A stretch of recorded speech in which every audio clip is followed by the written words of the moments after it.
La pluie tombait en rafales violentes sur les rues de Marseille, transformant les pavés en un torrent furieux. Alexandre, un légionnaire de 28 ans en permission, courait sous l'orage. Son manteau trempé collant à son corps musclé forgé par des années d'entraînement rigoureux. Soudain, un cri perçant déchira le vacarme, un homme gisait au sol. Sa jambe tordue dans un angle impossible après une chute sur le trottoir glissant. Sans hésiter, Alexandre s'agenouilla, ignorant l'eau qui ruisselait sur son visage, et improvisa un attelle avec sa ceinture et un morceau de bois arraché à une caisse voisine. L'inconnu, un certain Julien, gémissait de douleur, son visage pâle sous les éclairs intermittents. Ce geste de sauvetage, anodin en apparence, allait bouleverser leur vie de manière irrémédiable. Alexandre transporta Julien jusqu'à un abri proche. Un café déserté par la tempête. Là, il appela les secours. Mais l'attente fut longue où les routes étaient bloquées par des arbres tombés. Pendant ces minutes interminables, ils parlèrent pour distraire Julien de sa souffrance. Alexandre apprit que Julien était un avocat de 30 ans, venu à Marseille pour une affaire, et qu'il vivait à Paris. Julien, malgré la douleur, remarqua la force tranquille d'Alexandre. Ses yeux verts qui trahissaient une profondeur cachée. « Merci, mon sauveur, murmura-t-il avec un sourire forcé. Alexandre rougit légèrement. Un sentiment inhabituel pour cet homme habitué à masquer ses émotions dans l'armée. De retour à sa base le lendemain, Alexandre ne pouvait chasser Julien de ses pensées. Il avait toujours gardé son orientation sexuelle secrète, dans la Légion étrangère, où la virilité était un dogme. Avouer être gay pouvait signifier la fin de sa carrière. Sa famille. Des catholiques conservateurs du nord de la France l'aurait renié. Pourtant, ce bref échange avec Julien avait éveillé en lui un désir refoulé. Une connexion qu'il n'avait pas ressentie depuis des années. Il envoya un message à Julien via le numéro échangé à l'hôpital. Juste pour vérifier s'il allait bien. La réponse fut immédiate, grâce à toi. Je suis en vie. On se voit à Paris? Alexandre hésita. Ses doigts tremblants sur l'écran. Accepté. C'était risqué d'ouvrir une porte qu'il avait verrouillée depuis longtemps. Les jours suivants, Alexandre prit un train pour Paris, prétextant une visite familiale. Julien l'attendait dans un petit bistrot du Marais. Sa jambe plâtrée appuyée sur une chaise. Leur conversation coula naturellement. Comme si la tempête les avait liés par un fil invisible. Julien parla de son travail stressant, défendant des causes sociales. Et Alexandre évoqua vaguement sa vie militaire, omettant les détails qui pourraient révéler sa vulnérabilité. Mais au fil des verres de vin, Alexandre sentit une attirance grandir. Julien posa une main sur la sienne. Un geste discret mais chargé de sens. « Tu es différent des autres, dit Julien. » Alexandre retira sa main, le cœur battant. Était-ce une invitation? Ou simplement de la gratitude? Cette rencontre marqua le début d'une relation clandestine. Ils se voyaient en secret, dans des cafés isolés ou des parcs à l'aube. Alexandre découvrait en Julien un homme sensible, passionné par la justice, qui avait lui-même lutté contre des préjugés dans son milieu bourgeois. Pourtant, Alexandre gardait ses distances émotionnelles, terrifié à l'idée que sa famille ou ses supérieurs découvrent la vérité. Sa mère l'appelait souvent, insistant pour qu'il trouve une bonne épouse des fonds d'une famille. « Tu es notre fierté, Alexandre. Ne nous déçois pas, disait-elle. » Ces mots pesaient comme un fardeau, amplifiant son conflit intérieur. Était-il prêt à sacrifier son identité pour préserver l'illusion? Un soir, après une promenade le long de la Seine, Julien embrassa Alexandre pour la première fois. Ce baiser, doux et hésitant, fit fondre les barrières qu'Alexandre avait érigées. Mais le lendemain, la réalité frappa, un collègue légionnaire l'avait vu à Paris et posait des questions. « Qui est cet ami que tu vois si souvent ?» Alexandre mentit, prétextant un cousin éloigné. Le mensonge le rongeait, créant une faille dans sa relation naissante. Julien, sentant sa réticence, demanda « Qu'est-ce qui te retient vraiment ?» Alexandre évita la question. Mais intérieurement, il savait que la vérité pouvait tout détruire. Les semaines passèrent, et leur lien se renforça malgré les obstacles. Julien invita Alexandre chez lui. Un appartement élégant dans le 6e arrondissement. Là, pour la première fois, Alexandre se confia partiellement, il parla de son enfance étouffante. De la pression familiale pour suivre les traditions. Julien écouta. Ses yeux emplis de compassion. « Je sais ce que c'est de cacher qui on est, avoua-t-il. Alexandre se sentit vu. Compris. Mais la peur persistait. Et si Julien n'était pas ce qu'il paraissait? Cette pensée fugitive le hantait. Sans qu'il sache pourquoi. Bientôt, un incident au travail de Julien compliqua les choses. Il défendait un client accusé de discrimination homophobe. Une affaire qui touchait de près leur vie. Alexandre, en entendant cela, sentit une rage monter. Comment pouvait-il supporter de voir Julien lutter pour des droits qu'il n'osait pas revendiquer lui-même? Cela déclencha leur première dispute. Tu vis dans l'ombre? Alexandre.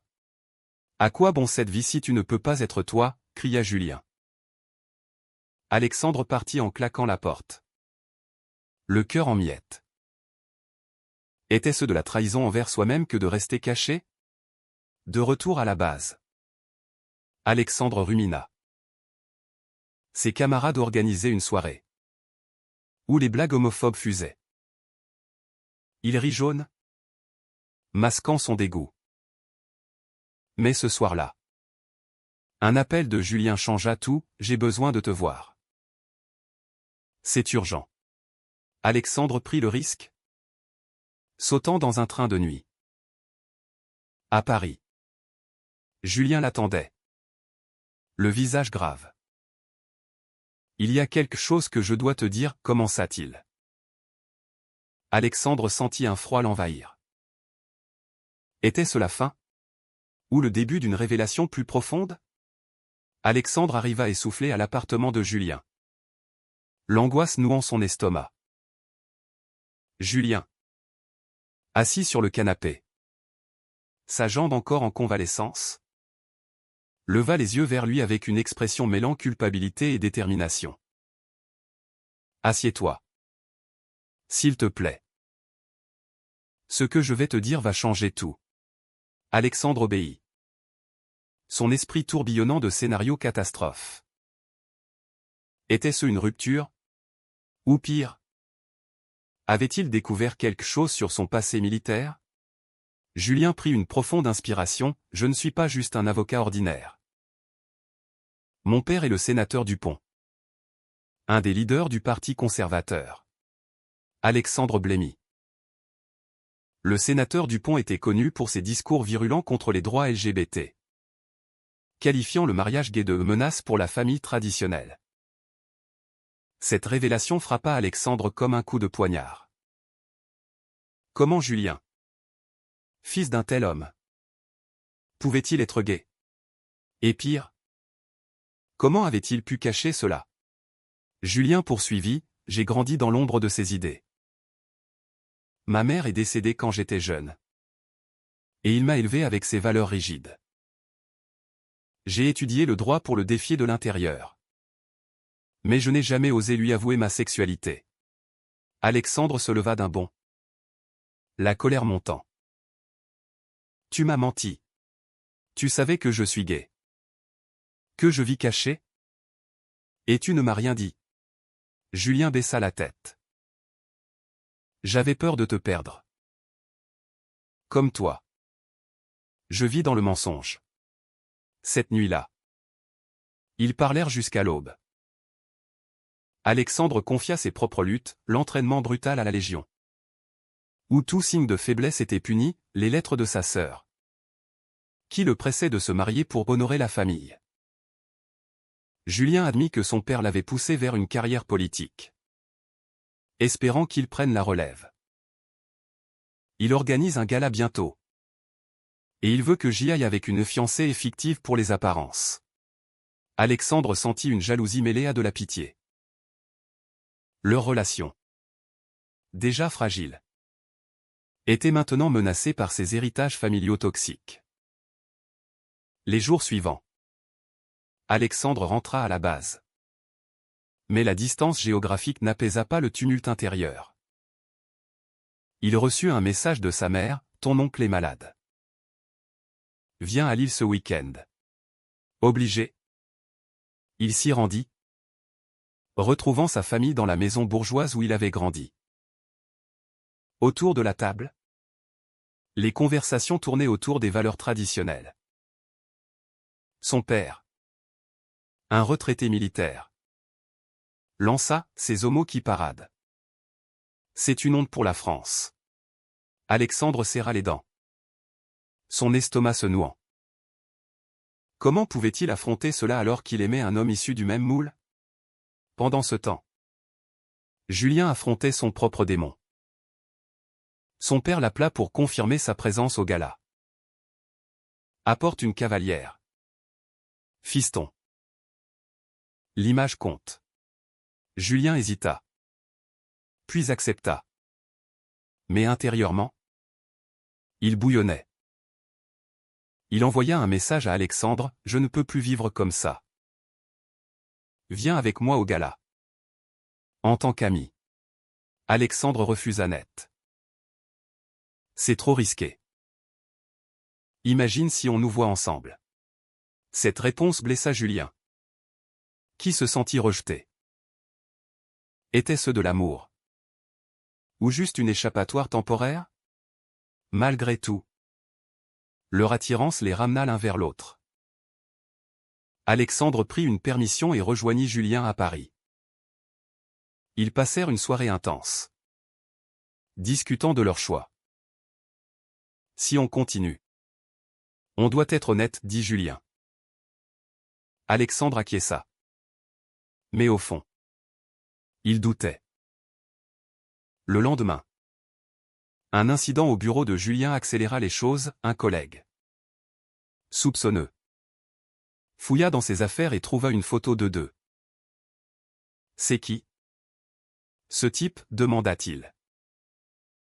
Julien improvisa. Mais la rumeur se répandit. Son père l'apprit indirectement et le confronta, « Dis-moi que ce n'est pas vrai. » Julien nia. Mais le mensonge le consumait. Alexandre, de son côté, affronta une crise à la base. Un supérieur le questionna sur ses absences fréquentes. Tu caches quelque chose. Soldat? Alexandre mentit encore. Mais cela le poussa à bout. Il appela Julien en larmes, je ne sais plus qui je suis. Julien le rejoignit discrètement à Marseille. Et pour la première fois, ils envisagèrent une vie ensemble. Mais la société française, avec ses débats sur l'homophobie et les droits, les rappelait à l'ordre. Un article dans Le Monde sur les discriminations dans l'armée toucha Alexandre au vif. On doit changer, murmura-t-il. Pourtant, la trahison guettait. Julien, sous pression, accepta d'assister au gala avec une amie comme couverture. Alexandre la prit par un message maladroit et explosa, « Tu me trahis pour ton père ?» Julien répliqua, « Et toi ? Tu me caches à ta famille. » Leur dispute culmina en une séparation temporaire. Alexandre rentra chez lui, ruminant les dommages. Était-ce la fin? Ou un test pour leur amour? Seul dans sa chambre de la base, Alexandre relisait les messages de Julien. Le cœur serré. La séparation, même brève, amplifiait ses doutes. Il décida de confronter sa famille. À Lille, lors d'un dîner, il lâcha « Je suis gay ». Le silence tomba comme une chape de plomb. Sa mère éclata en sanglots. « Comment peux-tu nous faire ça ?»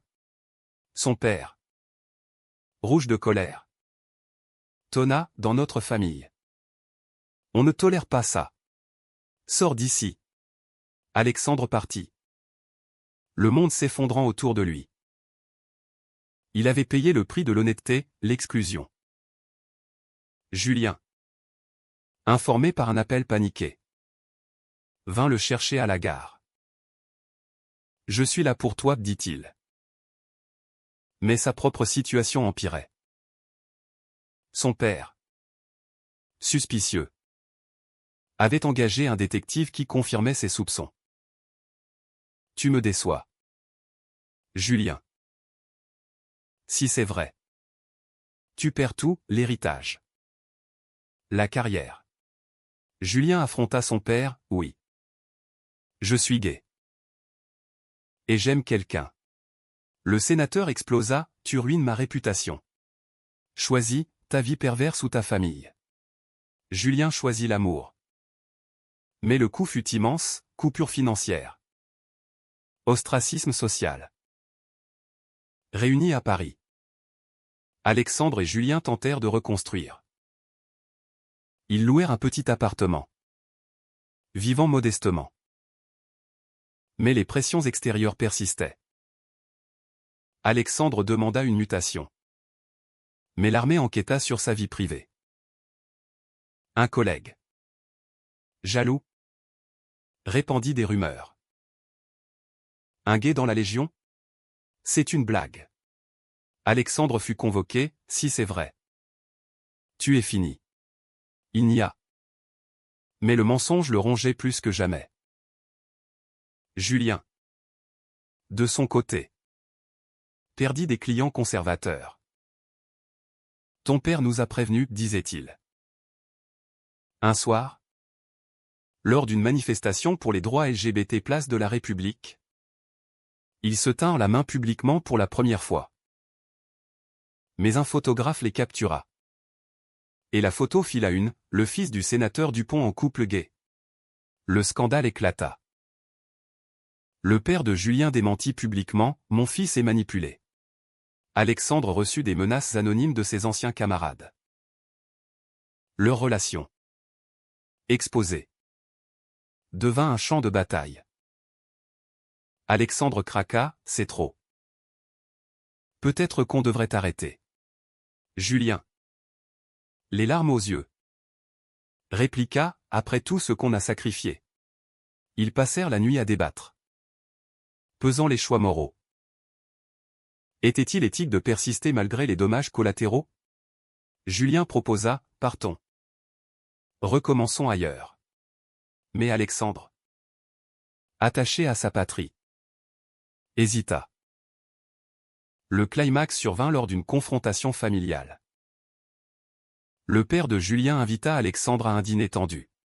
« Vous détruisez mon fils » accusa-t-il. Alexandre riposta « C'est vous qui le forcez à mentir. » Le sénateur, touché malgré lui, admit ses erreurs passées. Mais la réconciliation fut fragile. Alexandre, rentrant, trouva sa sœur à sa porte « Je te soutiens. Frère. » Ce geste inattendu raviva l'espoir. Pourtant, les blessures étaient profondes. Julien, stressé, commit une erreur, il contacta un ex pour du soutien. Ce qu'Alexandre découvrit. Trahi encore, hurla-t-il. Julien s'expliqua, c'était platonique. J'avais besoin de parler. La confiance ébranlée. Ils naviguèrent dans une mer de doute. Les mois suivants furent un tourbillon de guérison et de défis. Alexandre quitta la Légion, optant pour une reconversion en sécurité privée. Julien relança son cabinet, se spécialisant dans les droits LGBT.